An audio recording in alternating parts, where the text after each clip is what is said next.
Saludo cordial para todos y bienvenidos a Palabras para una vida abundante.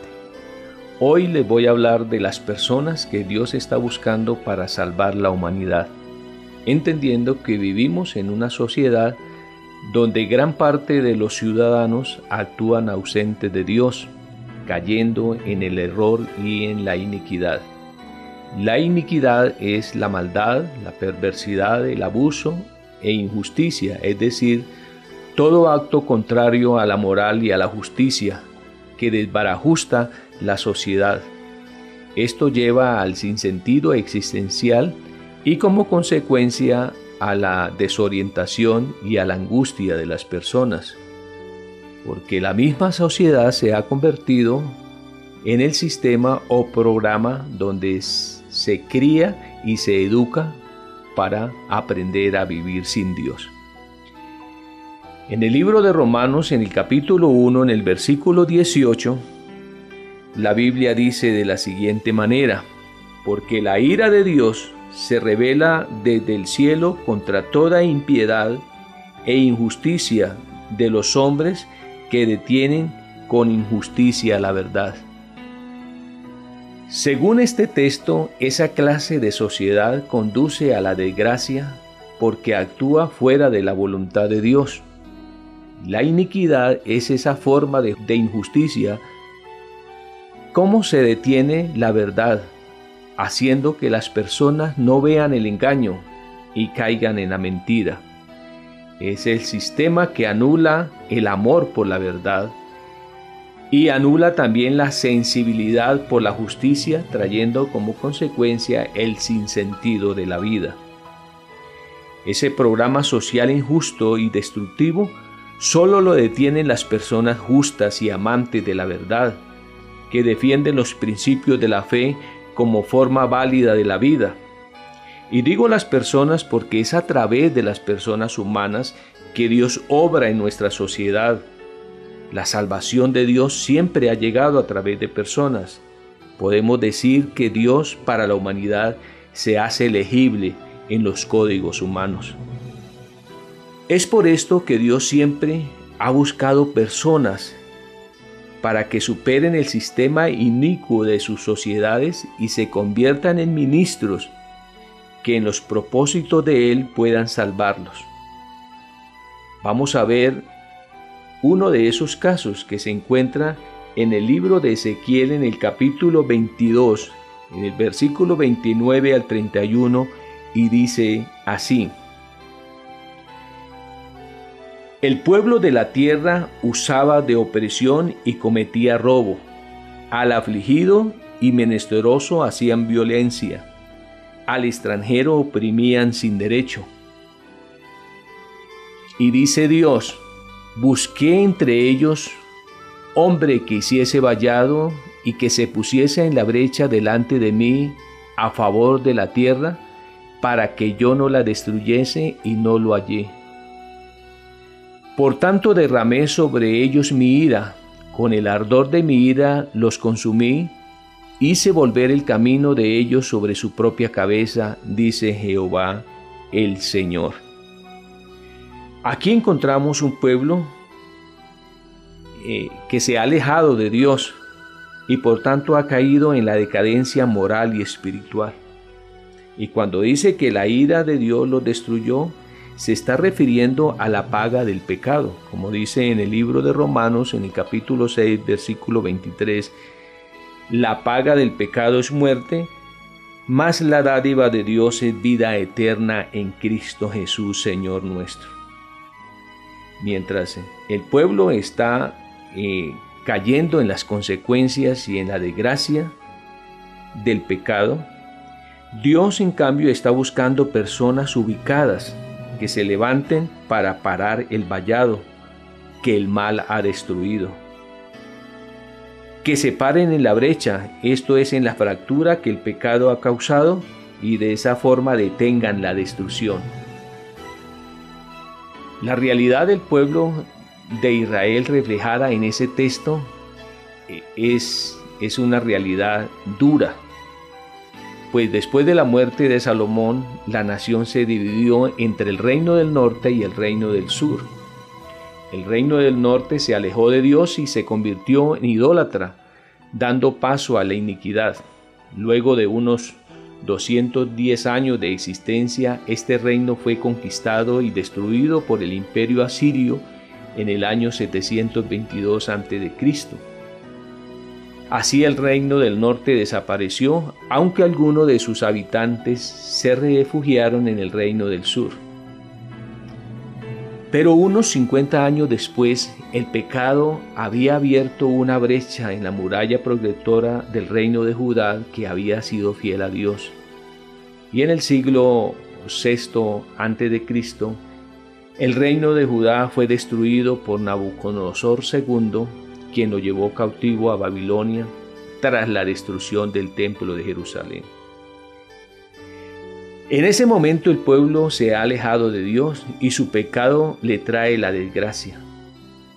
Pero en el texto leído hay una figura literaria que describe la búsqueda divina de intercesores entre los profetas, sacerdotes y príncipes del pueblo para salvar al mismo pueblo. Dios busca personas que se hagan conscientes de la realidad peligrosa del pueblo y busquen salvarlo. Para esto envía a Ezequiel a profetizar contra los pecados de Jerusalén, pero a la vez dejando ver su amor y su misericordia, casi pasando por alto sus errores si alguno de ellos ayudaba a enderezar el camino. La condición tan vergonzosa y la destrucción inminente la podían evitar, cuando Dios dice: «Y busqué entre ellos hombre que hiciese vallado y que se pusiese en la brecha delante de mí a favor de la tierra, para que no la destruyese, y no lo hallé». Eso fue lo más triste para el pueblo, que esas personas no se encontraran. Lo que Dios busca son personas espiritualmente despiertas, que restauren la brecha causada por el mal, personas que vinculen la misericordia de Dios con la necesidad humana. Pararse en la brecha es una metáfora que indica una acción de intercesor, como diciendo: si hay una cerca rota, puede haber un valiente que se pare y la levante. Y es que hay muchas formas de hacer este trabajo intercesor y evitar que el mal avance para el pueblo. Vamos a ver algunos ejemplos.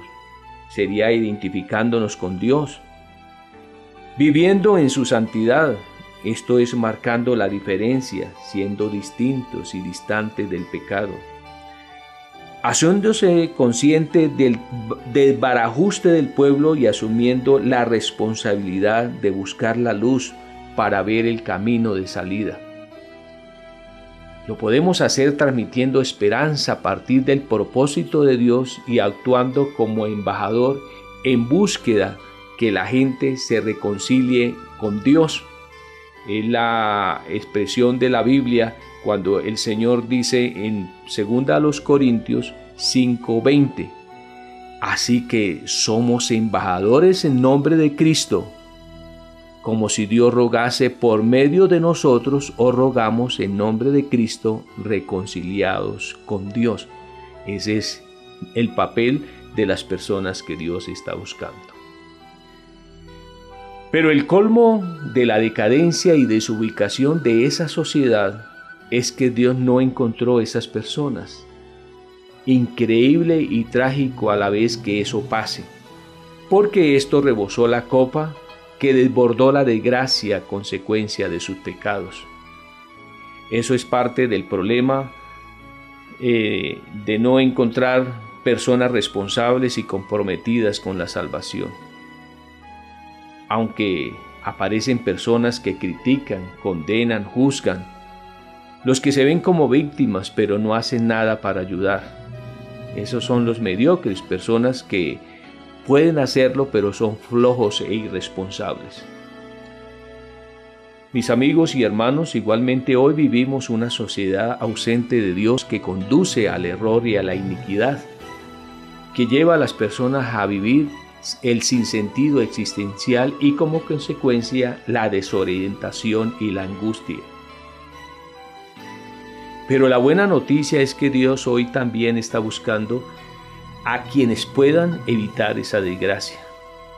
Lo más escandaloso es que esas personas no se encuentren, porque sería más dañino para el pueblo que sus propios pecados, porque en medio de imperfecciones nos movemos todos los días y Dios está dispuesto a perdonar y a quitarle fuerza destructiva a los pecados, pero con la condición que alguien se pare y levante la cerca y evite que el mal se avance.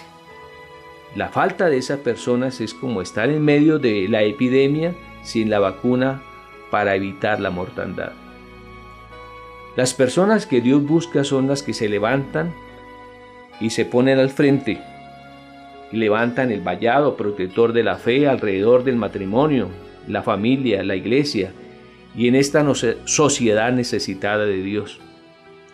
Eso, mis hermanos y amigos, no se hace viendo desde la barrera ni criticando, sino comprometiéndonos. Como dijo Martin Luther King, no me preocupa el grito de los violentos, de los corruptos, de los deshonestos, ni de los sin ética. Lo que más me preocupa es el silencio de los buenos.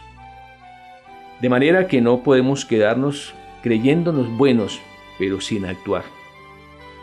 Usted dirá, ¿y de dónde salen esas personas? Pues estos no los produce la universidad, tampoco los imperios económicos, ni los partidos políticos, ni los fanatismos religiosos, tampoco las distinguidas familias, ni la farándula de fama mundial. Estas personas salen de la gente normal como usted y yo, que asumimos el vallado que consiste en recibir el llamado, que creemos como Jesús y nos dedicamos a predicar y a vivir en los principios del reino de Dios. Algunos ejemplos bíblicos de dónde salen esas personas que Dios está buscando. En el Antiguo Testamento encontramos a José, un joven sacado de en medio de sus hermanos, odiado, calumniado, encarcelado, pero fiel a Dios, terminó salvando a Egipto. Moisés, sacado de las aguas del río Nilo para liberar a Israel de la esclavitud. Josué, un joven de aquellas personas positivas y trabajadoras, fieles seguidores de su líder, y terminó entrando al pueblo a la tierra prometida. David, un muchacho pastor de ovejas, fue llamado para ser rey y se convirtió en la figura mesiánica de salvación. Elías, haciendo contraste entre las creencias paganas, pudo experimentar a Dios en la soledad y el sonido del silencio. Eliseo, de trabajar arando el campo, fue llamado a seguir a su maestro y quedarse con su herencia de profeta. Y en el Antiguo Testamento encontramos muchos, como Pedro, que de remendar las redes fue llamado a ser pescador de almas, a Mateo de ser un cobrador de impuestos, a un apóstol comprometido por la causa, a Pablo de un legalismo religioso a ser el mensajero de los gentiles, y en especial a Jesús, que sin apariencia, sin importancia sociocultural, se convirtió en el camino, la verdad y la vida, en nuestro Salvador, por su compromiso con la necesidad humana. ¿Y nosotros de dónde salimos? Pues mis hermanos y amigos de cualquier parte donde estemos, hoy nos corresponde a nosotros la misión de salvar. Solo necesitamos creer, como dice el apóstol en Romanos 1:16, porque no me avergüenzo del Evangelio, porque es poder de Dios para salvación a todo aquel que cree. Si creemos, podemos recibir el llamado para abrir caminos de esperanza y convertirnos en las manos de Dios en el mundo que está en decadencia. Así que les invito a creerle a Dios y a recibir ese llamado y a enfilarnos para ser instrumentos en manos de Dios. Por último, les voy a leer un poema de Miguel Ángel Cornejo que dice: ¿dónde están las manos de Dios? Abro comillas. Cuando observo el campo sin arar, cuando los aperos de la labranza están olvidados y las fincas abandonadas, me pregunto, ¿dónde están las manos de Dios? Cuando observo la injusticia, la corrupción, el que explota al débil, cuando veo al prepotente pedante enriquecerse del ignorante y del pobre, del obrero y del campesino, carente de recursos para defender sus derechos, me pregunto, ¿dónde estarán las manos de Dios?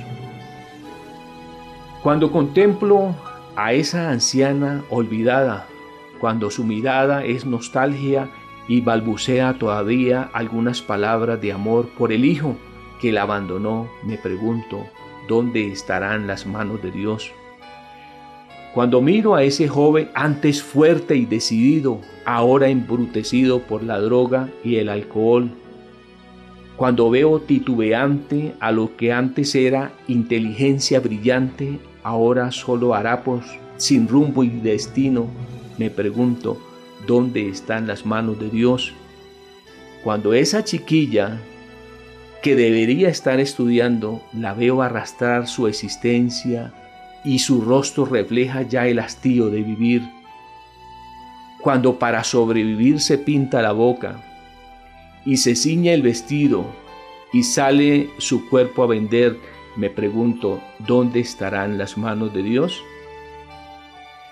Cuando aquel pequeño que con su cajita de dulces sin vender, lo veo dormir en un andén tiritando de frío, con unos cartones que cubren su frágil cuerpo, cuando su mirada reclama una caricia, cuando lo veo sin esperanzas vagar en la única o con la única compañía de un perro callejero, me pregunto, ¿y dónde están las manos de Dios? Es una gran pregunta. ¿Dónde están tus manos, Señor, para luchar por la injusticia, para superar la corrupción, para dar una caricia, un consuelo al abandonado, rescatar a la juventud de las drogas, dar amor y ternura a los olvidados y proteger a nuestros niños? Cuando me pregunto, Señor, ¿dónde está?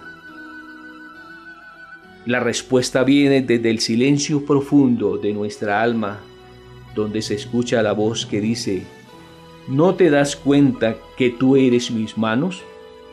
Atrévete a usarlas para los que fueron hechos, para dar amor y alcanzar estrellas, para salvar vidas. Cierro comillas. Mis amigos y hermanos, Dios nos está llamando y podemos decir que somos las manos de Dios, que esas manos somos tú y yo, los que tenemos la voluntad para luchar por un mundo más justo, los que en obediencia hacemos presente a Dios en esta sociedad. Mis hermanos, somos parte de un mundo, un país, una sociedad, una iglesia, una familia que nos necesita como las manos de Dios, que construyen día a día para forjar una nueva civilización con esperanza. Lo podemos lograr siendo fieles a Dios, entregándonos a Él, haciendo las cosas para los que fuimos creados. Y cuando eso suceda, Dios dirá, esas son mis manos, las que este mundo necesita y las que siempre he estado buscando. El profeta Isaías, en medio de un pueblo pecador como el nuestro, entendió el llamado de Dios y oró así, Señor, heme aquí, envíame a mí. Y nosotros, ¿cómo oramos hoy? Entendiendo que tenemos una sociedad en decadencia, una necesidad que necesita la presencia de Dios y una presencia que se hace real en la vida de aquellos que aceptamos el llamado de Dios y nos comprometemos con su causa. Entendiendo esto, les invito a que oremos comprometiéndonos con el plan de Dios y con la salvación de nuestra humanidad. Padre nuestro, Señor, hoy te doy gracias por darnos esta oportunidad, porque el pecado nos destruye nuestras vidas, nuestras familias, nuestras congregaciones, nuestras ciudades, nuestro mundo, nuestro país. Pero que tú nos dé la oportunidad, Señor, hoy de convertirnos en instrumentos tuyos para salvar es una gran bendición. Por eso queremos decirle, Señor, junto con otras personas, aquí estamos para servirte, para convertirnos en tus manos, en las manos que obran salvación, en las manos que ejecutan tu misericordia, en las manos, Señor, que se acercan para salvar. Gracias, mi Dios, gracias por esta oportunidad. Gracias, Señor, por la salvación que tú proporcionas y que en momentos de tragedia y en el momento en que el mundo ve la crisis, nosotros podamos acercarnos a mostrarles la esperanza, la luz y el camino que lleva a la vida, que lleva a la salvación. Gracias, oh Dios, en Cristo Jesús. Amén. Amén.